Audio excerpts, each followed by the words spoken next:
बहुत समय पहले, आज से लगभग 4000 साल पहले, जब धरती नई नई थी और इंसान अपने रब को ज्यादा करीब से पहचानता था, उस दौर में कुछ ऐसे लोग बसते थे जिनका कद आज के इंसानों से कई गुना ऊंचा था। उनके कद पहाड़ों जैसे थे, उनकी आवाज में गूंज थी और उनके कदम जमीन को हिला देते थे। इन लोगों को इतिहास में अहले कद कहा जाता था। वे लोग ताकतवर थे, लेकिन हर ताकत वाला कामयाब नहीं होता और हर कमजोर नाकाम नहीं। सो पहला अध्याय, ऊंचे कद वाले लोग। अहले कद एक रेगिस्तानी वादी में रहते थे। उनके घर पत्थरों को काट कर बनाए जाते थे। एक आदमी का कद लगभग 30 से 40 फीट तक होता था। वे बड़े पेड़ को एक हाथ से उखाड़ सकते थे और भारी चट्टानों को रास्तों से हटा देते थे। लेकिन अल्लाह ने उन्हें सिर्फ ताकत नहीं दी थी, बल्कि अकल और इख्तियार भी दिया था। उनके बीच एक युवा था, उसका नाम था साद बिन नूर। साद बाकी लोगों की तरह बहुत ताकतवर था, लेकिन उसका दिल नरम था। जब वह आसमान की तरफ देखता तो उसके दिल में सवाल पैदा होता, इतनी ताकत हमें क्यों दी गई है। दूसरा अध्याय, नबी की आवाज। उसी दौर में अल्लाह ने एक नबी को भेजा। उनका पैगाम सादा था, ताकत तुम्हारी नहीं, अल्लाह की अमानत है।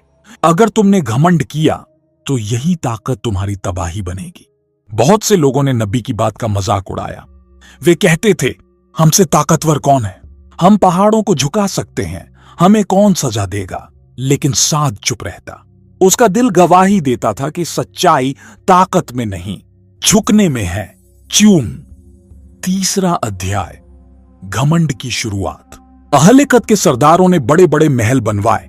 उन्होंने गरीबों को कुचलना शुरू कर दिया। कमजोरों से कहा जाता, हम ऊंचे कद वाले हैं, तुम मिट्टी हो। साद ने यह सब देखा। एक दिन उसने अपने पिता से कहा, अब्बा, अगर अल्लाह ने हमें ऊंचा बनाया है तो क्या इसका मतलब यह है कि हम दूसरों को नीचा दिखाएं? उसके पिता ने जवाब दिया, नहीं बेटा, ऊंचाई का मतलब जिम्मेदारी होता है। चौथा अध्याय, अल्लाह की चेतावनी। नबी ने आखिरी बार चेतावनी दी, तौबा कर लो, वरना वह आएगा जिसे तुम रोक नहीं पाओगे। लेकिन लोगों ने इनकार किया। आसमान साफ था, फिर भी हवा अजीब तरह से चलने लगी, जमीन कांपने लगी। साद ने अल्लाह से दुआ की, या रब, अगर ये कौम न बचे तो मुझे अपने रास्ते पर रख। पांचवां अध्याय, सबक। एक भयानक आंधी आई। वो ताकतवर लोग जो खुद को अजीय समझते थे, रेत के खिलौनों की तरह बिखर गए। सिर्फ वही बचे जो झुक गए थे। साद जमीन पर सजदे में था। जब आंधी थमी, वह रोया, घमंड से नहीं, शुक्र से। आखिरी अध्याय, आज के इंसान के लिए पैगाम। आज इंसान का कद छोटा है, लेकिन घमंड पहले से बड़ा है। अल्लाह आज भी वही सवाल पूछता है, जो दिया है उसका इस्तेमाल कैसे कर रहे हो।